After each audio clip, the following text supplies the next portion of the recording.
AI can generate the character, but humans get to define the lane that he walks in. Automation breaks without constraints, and the most effective use, it's not always creative. It can be operational, which in this case, Glitch became.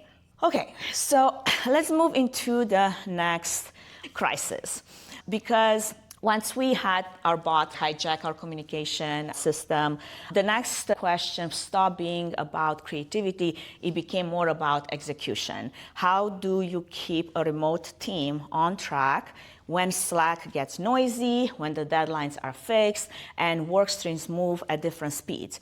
Because Glitch taught us something early about pressure, what that looks like. But once the marketing started working and the content teams were moving fast, then something else quietly, we realized that it began to fail, and that is execution visibility.